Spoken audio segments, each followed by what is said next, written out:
for being here. Thank you, Billy, and for your terrific service on the board of the Toledo Museum of Art.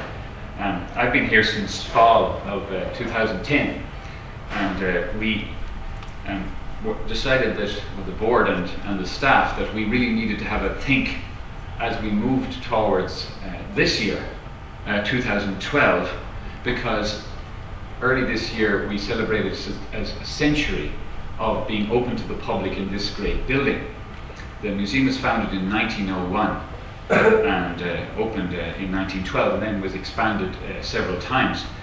But a century on, we wanted to think about what were the thoughts in the 1880s, 1890s that gave birth to this museum, and what are the thoughts that might take place now. It's very clear that in some senses they're similar, in others they're very different. Similar in the sense that in the late 19th century there was a great desire to engage America in the process of design, industrial design and manufacture. Toledo was actually the first place in the Midwest to have a design studio, not Chicago. We had an exhibition some years ago called Toledo Designs on this theme. But this idea of design and manufacture is incredibly contemporary, because the situation today is that the type of fact-based education that we've all enjoyed, let's say, is now being subverted by the fact that right now anybody here could pull up any fact they wanted instantaneously. So we don't have to teach people facts, they can find them. What we really need to teach people is how to think critically, how to be able to engage facts to the purpose of designing things. And why? Because America may have been a great manufacturing economy, encouraging Mr. Libby and Mrs. Libby to come from New England in 1888 and bring 800 workers to Toledo to make glass because energy was cheaper here and there was a lot of sand.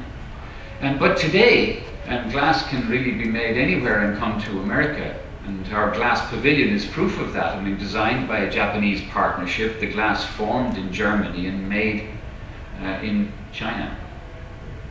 And this is the global world that we're in. But it still took design on the part of this museum to conceive making a glass pavilion like we have here, that next week will bring 2,000 people to Toledo to celebrate the 50th anniversary of Studio Glass. There are very few art movements in the world that you know exactly where it started and when. And the world of Studio Glass, the idea of making glass in a small kiln that could be in a home studio, started here on this very site early in 1962 and spawned a worldwide art movement. So that's one of the greatest things about Toledo, and you'll be hearing a lot about it in the next week. There's a supplement in the Blade on Sunday. Now, what I'd like to talk with you about is that idea of critical thinking. What's hugely important to humanity, and has always been, is the engagement of the body, the mind, and the spirit.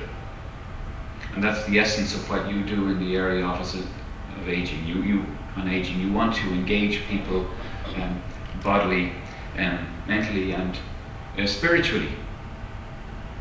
It's the essence of the things we want to bring together, and that's where the arts have a huge role. A huge role in the design economy, which is what we're in right now, because they are about thinking about making.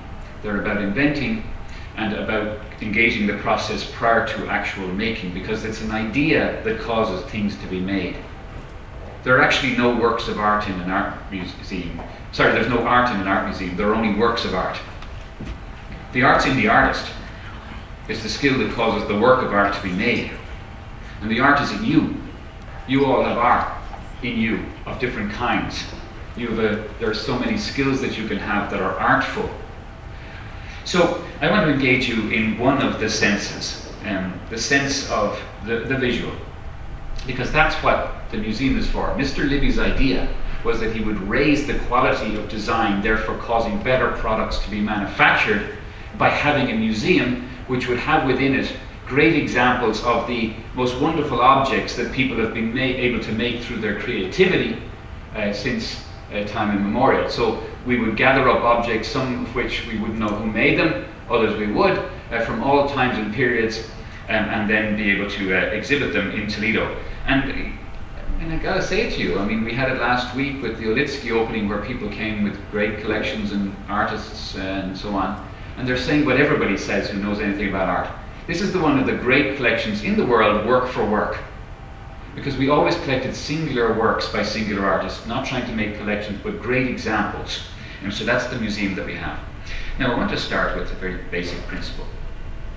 If you sometimes find you difficulty with art and talking about it, it is because it is a language. And if it is a language, it's a form of communication which you've got to learn how to speak and think. It's not the same as another language. It's not a textual language. An art language is a sensory language, which is engaged with the idea that a work of art is something that has an effect on your emotions. If something doesn't have an effect on your emotions, it's not a work of art. If you say, I hate that, that is a work of art. Now, whether it's a good work of art or not might be a whole other question, right? And you engage your senses with it, and by engaging your senses with it, you start to think about it. Why did that artist do that? Which is the idea that caused the work of art to be made. So it's a form of communication. It's something that we can learn very early on. We know so much today because of brain science, and I'll talk a little bit about that later, because it's very, very pertinent in an era where we really need critical thinking. In the first years of life, the first 5, our mind is far more of a sponge than at any other stage in our lives. In fact, by the age of 20, I mean, it had been thought that we start to lose brain cells, but we now know more, and that we have regenerative qualities as well in our brain. But our neuron capacity is at its primary capacity in the first 5 years. One of the things that this museum has been doing for many, many years is educating little children, many of whom grow up to be big people like you. So I know that we have people here who remember this museum as a little kid. I love these identical twins here on the right, looking up at, Matisse's last great masterpiece in ceramic, which is the Apollo piece that we have here in the museum. Now, the issue about visual literacy is that it's to do with the eyes, of course.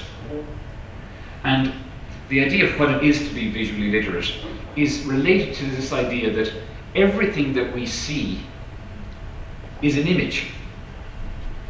Now, what we are trying to do here in the museum is to engage people like you and other organizations, so you start to think about what it is that you're seeing.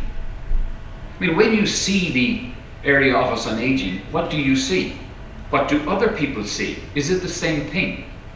What does it mean? And that idea is not just connected with evaluation, it's connected with your reputation, because that's what people say about you. Your reputation, not what you say about yourself, is what other people say about you. So what do they see? Everything they see is an image.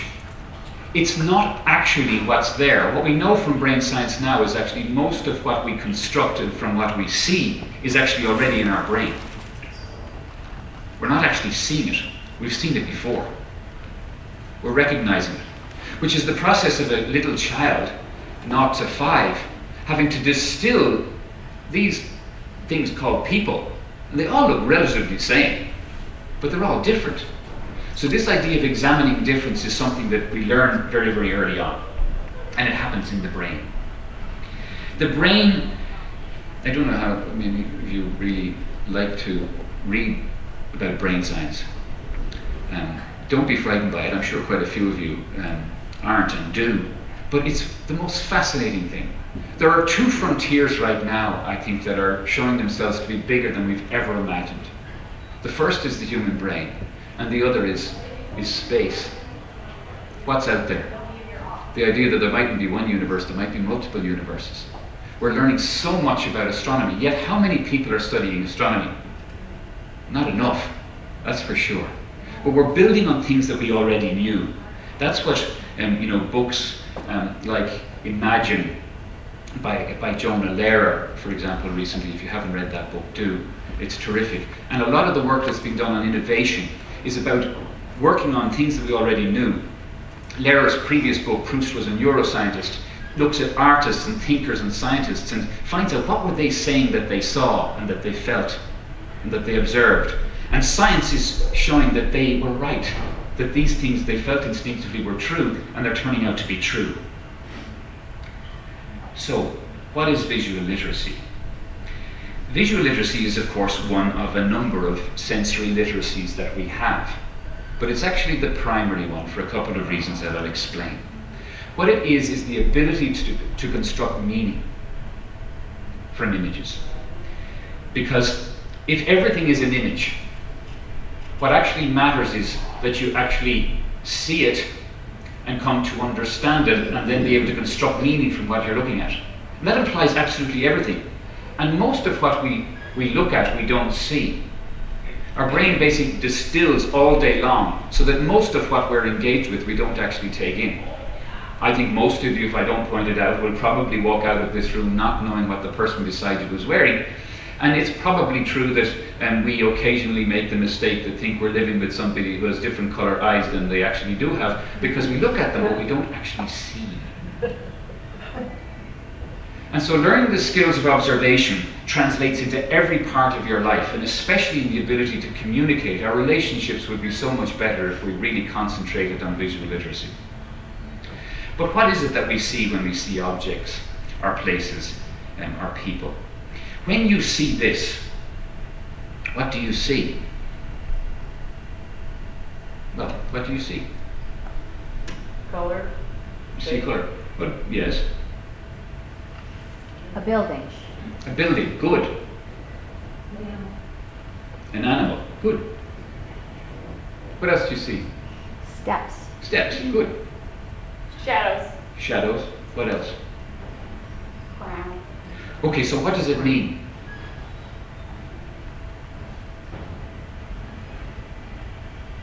Well, for example, when this was built in 1912, I mean, you've heard the story that people rob banks because that's where the money is, right? Okay, well, it looks like a bank because it's got treasures in it. What does it mean to build a building that looks like that? What does it mean to build a building that has steps?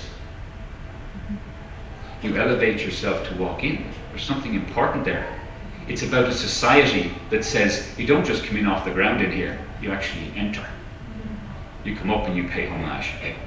You pay your respects. What does it mean to put a thing like that in front of it? Well, it means that this very, very sober building has just had something put in front of it that looks very different. Looks actually somewhat outrageous. Maybe a bit even weird. But looks like fun. And little kids dance under this all the time. The Stegosaurus by Alexander Calder. So it means something to do things. So when you do things and they have meaning, you should mean what you say. And do you say what you mean? So that's effectively what exploring your literacies is about, and applying them to your organization, and also engaging people in your organization. That we're really in the business of trying to train the trainers. So you go back to your organizations, you gather up groups, you gather up your family, you start to really engage people with what actually are you seeing. So you start to scrutinize it and think further about it. And there are reasons why we do that. I mean, the main one is because we have an education system that's constructed in another century, and we've just lived through a revolution. But we haven't caught up with it.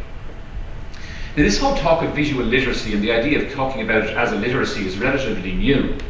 Now, this is a book which was the first to talk about visual literacy needing a primer, and it was only in 1970. And it's strange, really, I mean, given the prevalence of seeing in terms of taking information, that it's only become a field of study in this way so recently. Because sensory literacy has been gaining momentum for some decades. And just like in the arts, in the academy, in the universities, you do tend to get something that speaks to what is to come, because it starts there and then moves out into the population at large.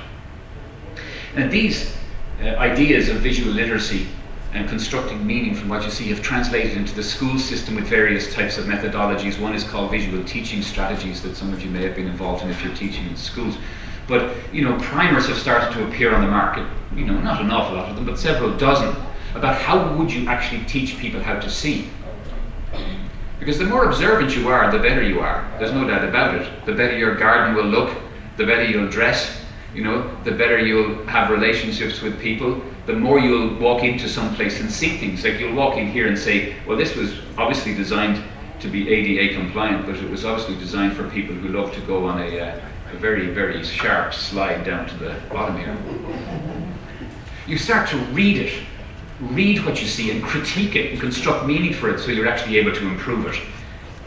Now, this has given rise to an international organization called the International Association of Visual Literacy. They have a journal which has been produced since the late 60s. We're hoping to bring their international conference here to Toledo in a couple of years' time, when we're really into this in a big way. But learning about how to see is something that seems so basic. You say, well, I know how to do that. And yet you wouldn't dream of saying, I know how to read and write without learning how to do it. I mean, it's required. To engage with digits and letters, you've really got to learn it. So why is it they think just because we're able to do something, we know how to do it? Well, we don't actually. We know a little bit about it, but we can learn an awful lot more. I was back in Dublin last year, and I'm from Dublin. And I lived 8 years in Australia. And Australia's a lively place too, so is Toledo. I was the Grand Marshal of the Old West End Parade last week, and I felt like Queen Elizabeth to do a lot of waving. But it's a super fun event, as there are so many around here. But anyway, I in the street, I kept bumping into people one weekend, and they were wearing these red and white shirts, which in Ireland means that you support County Cork. And I said, what is it? What's Cork doing in Dublin this weekend? And then on the Irish Times the following Monday I saw this. And I realised it was just another thing that Dublin would do, which is to try and gather up the biggest number of Where's Waldos in one place at any given time. And this is just a sample of them. Now, of course, Where's Waldo is a visual literacy game. It's a fun game. And it baffles me why, so many games, it tells us a lot about our world, of course. So many games in newspapers involve words. Sudoku, the crossword. But very few. I always single out People magazine because, of course, men read it in dentists and places like that and try and pretend they're not looking. But in there you'll see a picture game, right? And it's a game like Where's Waldo? So this game here this is teaching us something about the way that we see. For 500 years we've been trained to see a particular way, and I don't know if you really are conscious of this. But when we discovered optical perspective in the Western world, what we discovered was pinpoint looking. So what happens is all the lines converge on the point. So when I'm looking at you now, because I'm trained that way and I've been taught that way, I look at you and I see one person at a time, and I'll focus on you, and then I'll blink, and then I'll focus on something else. And so my scanning, like every one of yours, goes around piece by piece. The people who don't scan are either people from indigenous communities where text is not important, which rely on storytelling and dance and on song and whatever, where it's actually retold in a different way. They scan, which is the way they did in Europe prior to the invention of optical perspective in the 15th century. And other people who do it are people who have actually difficulties with text. So people with disabilities in reading and writing tend to be good at scanning. So what's scanning mean? It means you walk into the room and you take in the whole lot. My son has difficulties in that area, and he can look at a square yard of marsh and pick out the frog. And I'm doing the Where's Waldo thing. I'm going round and round looking for the Waldo that doesn't have the shoe, like you've been doing. It's going to take you a while. But scanning is the essence of what we were trained to do and what we've unlearned, which we're going to have to learn to do again. And why? Because the digital revolution has taught us that we need to scan. It's not based on optical perspective. It's based on multiple perspective and on depth perspective. And we're going to see a lot more of this in terms of 3D thinking and even 4D. So what can a visually literate person do? So the question is, can you do this? Can you read and write visual language? Well, first of all, do you know what visual language is? Do you know what the basic alphabet and vocabulary and grammar of visual art is, of the art of seeing? And it's so basic that we say, oh yes, I do. But when you test people and say, okay, well, let's try, you'll find they say, I'm not really sure. And we'll try that in a minute. In this museum, there's this space. It's called the peristyle. What does it mean? What does it mean to have a space like that? You can start thinking about that. What does it mean? Well, obviously it's founded on ancient Greece and Rome. It's something very classical. It's founding its roots somewhere that doesn't exist in Toledo. It's founded in a marketplace with this sort of mock open-air ceiling that can be changed in the colours of its light so that it can be different times of the day and different seasons. It's an extraordinarily beautiful place, but it's hierarchical. It's also not something that's particularly about dialogue. It's about you watch the show. You're the audience, you're the performers. There are lots of things that it means. It comes from a particular type of thinking, but it is a wonder. It's a true wonder. And recently we remade some photographs that we have here from the late 1930s of little kids going into this space and having that wonder. We had 1,800 Girl Scouts here sleeping overnight a few weeks ago in the museum, and some of them slept on the stage of the peristyle. It's an extraordinary thing. The visual literacy required is about engaging a process. Now, the reason for this importance of sensory literacy, of which visual literacy is one, is to recognize that we are in a situation whereby we are actually teaching two types of literacy, but not the one that we really need. We're actually teaching text big time, and read for literacy programs are hugely important, vitally important, especially in a city where there's significant need like this one. But it's also important to have computer literacy, and there's a huge amount being spent on that. But how much money is being spent on sensory literacy? I mean, we've had arts basically pulled out of programs. Where we know, and every serious thinker in this world is telling us, you can get all the facts and you can train and you can do all of that, but what you really need to do is to train people to be observant about what is needed.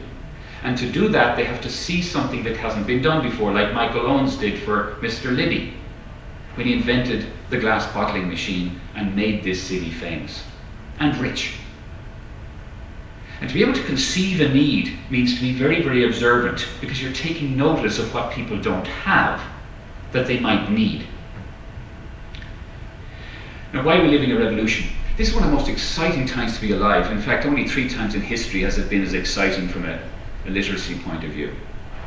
Well, it was maybe moderately exciting depending on who you were. If you were King Ashurnasirpal in the kingdom of Assyria 3,000 years ago, and cuneiform writing had been established, and you wanted to tell everybody how great you were, so you created a palace that had 6 miles of walls, and you had people make their marks in it, telling everybody how great you were. That'd be very exciting.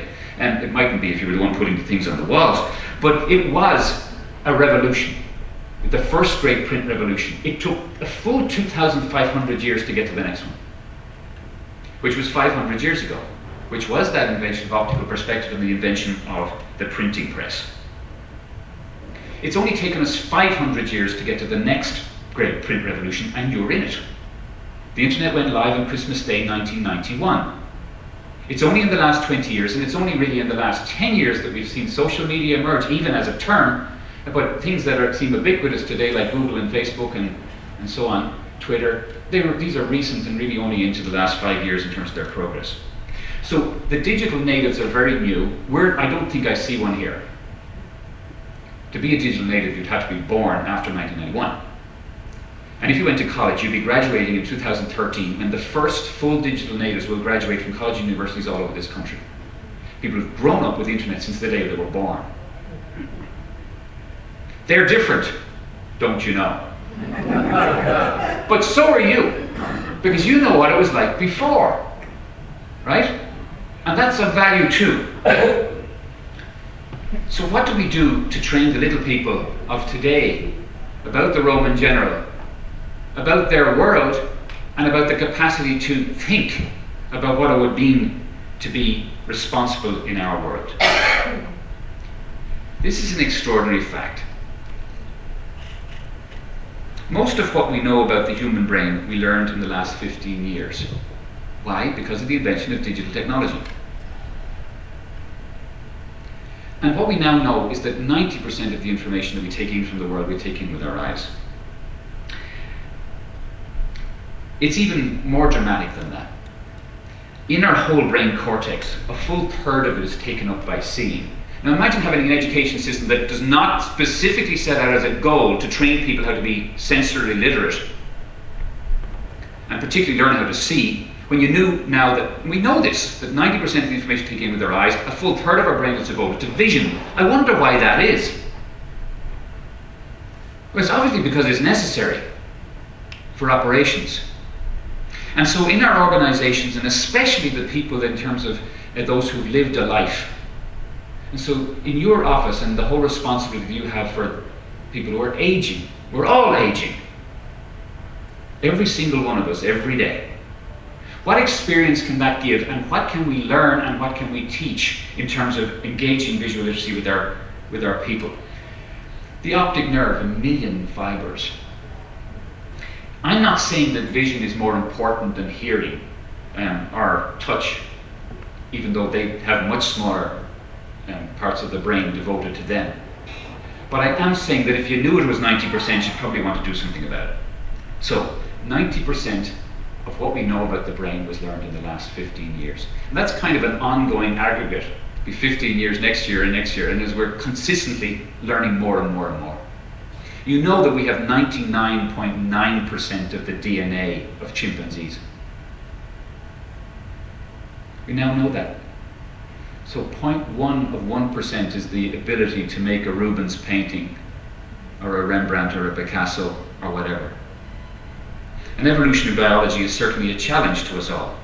A challenge to the constructs of religion and our ability to continue to have faith. And these are challenges in our world, and we're seeing them play out. The important thing about visual literacy is you've got to take your time. You've got to pay attention. If you're not paying attention, you don't see. You don't hear adequately in order to transfer to listening. You don't look adequately in order to be able to see. So I just want to show you a couple of processes quickly that we teach in museums. And you can just learn these and put them into practice. It's really great fun. This is a learning to look strategy that we use, where you actually, you look at something. You look at it very carefully. And then you start to see it. Only when you're able to see it can you start to describe it. Describing something is difficult. Some of you looked at the big picture, and clearly what it is, there's an object in front of a building on a forecourt. That's what a big picture thinker would say what you looked at. Because that describes the thing that it was. You never went into the detail, you saw, the wood for the trees. That's a skill. It's a trained skill to be able to see the big picture every time you look at it, and then start to look at the details. To be able to scan the situation and then pick out the important details. When we're trained to look at the details and then scan. Start to analyze it in order to be able to construct meaning from it. Like, what's it made out of? Well, what does it mean? This object means that it could only have been made in the last 20 years. Because it doesn't have any meaning prior to that. So let's look at this picture here. Can you see it? Okay, describe it. Wow. You mean now? Yes, now. What did you see? Huge reflecting pool. Okay, well, remember the big picture. What did you see? What's the big wood for the trees picture? What did you see? It was a piece in front of the I don't even know how I would describe it. It's a large piece in front of the pool, which is in front of the building. Okay, so it's an image, right? Yeah. Of a building or multiple buildings. So you describe the big picture. It's a proscenium arched theatrical construct with curtains at the side that usher you in through a window to look at a great scene which has lots of buildings in it. Yeah? Now we can play games. If you want to know how to see, you have to learn the visual elements of art. There are only 5 of them. If you learn them, you can start to play games. You can actually tackle a picture like this using the first 5 and then some detailed versions of them down at the bottom. So you could start to talk about this for miles. You could talk about its entire composition, you could talk about it from the point of view of line, you could talk about it from the point of view of texture, you could start to talk about it in detail. So if I said we want to talk about any one of you individually, we could use these techniques to talk about you for a long time. So they're kind of hooks that allow us to actually enter into the discussion so you can define meaning. We're starting to be able to describe by learning all of these. Now the visual elements of art are in terms of the basic language of art, are also combined with the principles of art. And the principles of art are these. And you can play the same game with those. You could talk about the work of art, and it's only a substitute for the way that your residential home looks, the way that your own shopping centre looks, the way that you look, the way that your garden looks. You could take all of these, and it's called an analysis. We bring strategic planners in to scrutinise our big documents and everything, but we don't necessarily bring in a visual planner to come in and say, would you mind having a look at us? Describe us. What does it look like we mean? Is that what you really want to mean? So this building next door starts to take on a new meaning when I show you the elements of art like I've just done. So does this painting. You can look at it from shape, you can look from colour, you can look from line, you can look at it from texture, you can see the form of it, you can start to see the composition of it, you start to see details in it, and you start to look at, is it harmonious? What sort of patterns are being generated? What sort of proportions are there? What's the centre of the scene? Is there a focal point? And you start to be able to do it with the latest painting that we acquired for the museum, this painting by Franz Hals. Now, I particularly admire people who do this anyway, because an awful lot of you are visually literate. It's just you're not applying what you know in one area necessarily to other areas. A lot of people are bird watchers, birders. A lot of people love gardening. A lot of people love quilting. A lot of people love motorbikes.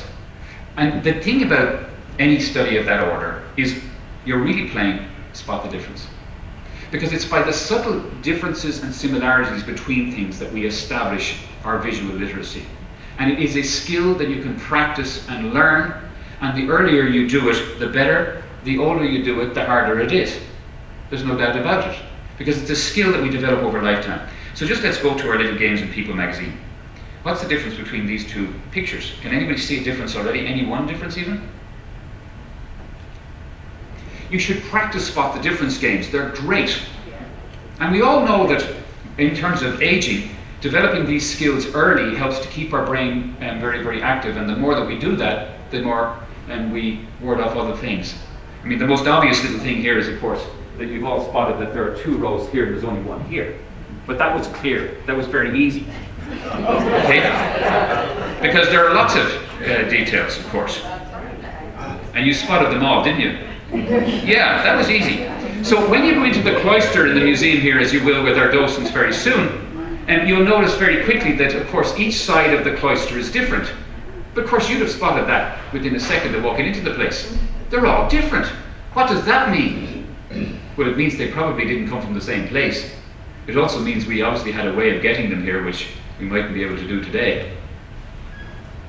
Things mean things, and it's about working out what they mean. Just to end, because this is just a short presentation, right? There are lots of ways you can engage this. You can pull this off the internet. It's fabulous. You use all these different ways of establishing charts in terms of visualization graphics. Explaining your message is what advertisers do, of course, because they have to get you within 3 seconds. It's the 3-second rule. So using all sorts of, whether it's a flow chart or whether it's a Venn diagram, mind map, whatever it is, there are multiple ways of engaging the visual which can cause you to be able to tell your story better. And so we can do that in our annual reports, we can do that in our presentations. We've got a room upstairs that says eraser board paint all around it. There's no tables in the room. It's just a room where you visualize. If you can't put it up there, it's not worth talking about. What does it look like? That's not about are you able to draw. It's about practicing. I mean, I find so many people say, I can't draw. I say, well, when did you last draw? Well, we used to do it in school. If you don't practice, it's not going to happen. So if you don't practice your visual literacy, it won't happen. Some people, when they look at this, see a vessel. And some people see two faces looking at each other. It depends on whether you see what I mean. Thank you very much.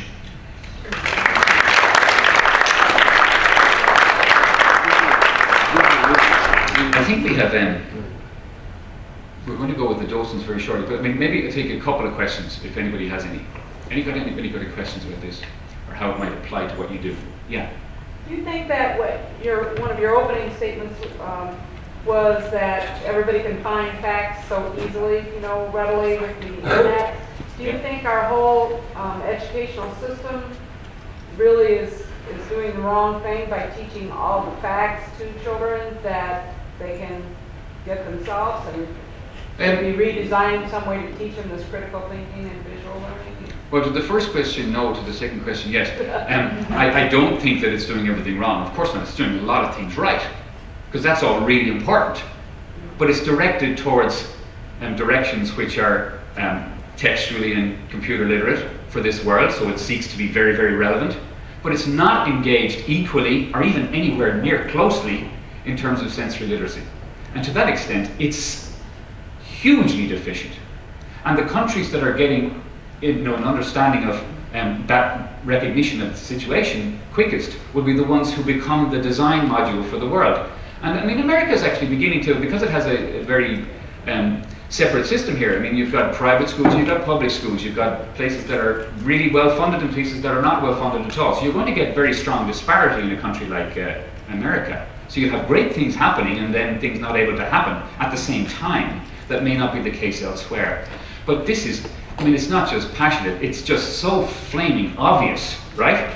And sometimes we get on things quickly and sometimes it takes us a while to actually realize that it's obvious and we should have been doing it ages ago. And some people get onto it like Steve Jobs, and who's not a manufacturer, he's a designer, and he changes our world. Facebook is the most extraordinary company because it's probably the first ever that has actually managed to make its clients the product. So it woos you in and says, hey, come on, get on Facebook, tell everybody about your private life, right? Okay, and we do. And we get on free and we say, this is great, it's free, but it's not free. We're going to sell that private life to our advertisers and they're going to sell it back to us. I mean, talk about a model, it's genius, right? But it's the first time we've been in the situation that the textual revolution has seen the computer revolution, which is now being monetized, to come back to us and provide us with something we think we all need, but that we are actually the product. And that's the future. We've designed a situation for one world, and we're not yet one world, but we're creating modules that can affect everybody everywhere at the same time. So, it's exciting, but to get a sense of this, I went to Dartmouth for 5 years with 18 to 22-year-olds with really smart kids, and half of them on scholarship, full scholarship. Another third on part scholarship. So they go for talent all over the country and around the world, 10% from around the world, to try to understand my daughter, right? Who's now 22, right? Just graduated. Because they're different. It is genuinely different to walk into a room with a digital background, right? And we wonder how they can use all these machines that we just find it difficult to use. Well, because they've done it since the day they were born. They just push the buttons and see what happens. And we're afraid we'll break it. And so that's the situation we're in. Okay, anybody else? One more question. No? Okay, think on these things. Enjoy the museum. You have one of the greatest museums anywhere, free, and you can become members and support it if you're not already. And many of you are. We now have three terrific people to docent you around. Susan Palmer has been president of the docents in the past, president of the ambassadors, which is now our head of development and director of development. But she's brilliant at talking, as are her colleagues here, Shirley and Karen, who are just up here. And I'll invite them to use these techniques of visual literacy, of learning to look, see, describe, analyze, interpret, taking the elements of art, the principles of design, asking you to talk about the works of art, because the nature of engagement with works of art in this building is that you should be able, because of what you do now, to bring somebody else back and play the game with them. You're supposed to have fun in your spare time. Okay? Your hobby should not be a chore. Okay? If you come to the museum and it's all mystery and beautiful, but I haven't a clue, well then it's our job to make sure that we make it more pleasant for you and give you the tools that you already have and allow you to apply them. Anyway, I'm thrilled that Billy took you here. I'm thrilled that you're taking your time to really think about these things and apply them to your organization. We want to get involved with your people. We want to find ways that we can train the trainers so that you can take these issues into people who really care about them. I mean, I'm absolutely convinced that it is the aging generation and those who are retired or near retirement who are going to know far better than anybody the importance of recognizing they've been through a revolution and preparing for it. Much more than the people who are just in it. You can see the difference. Spotting the difference is the key. Thanks a lot.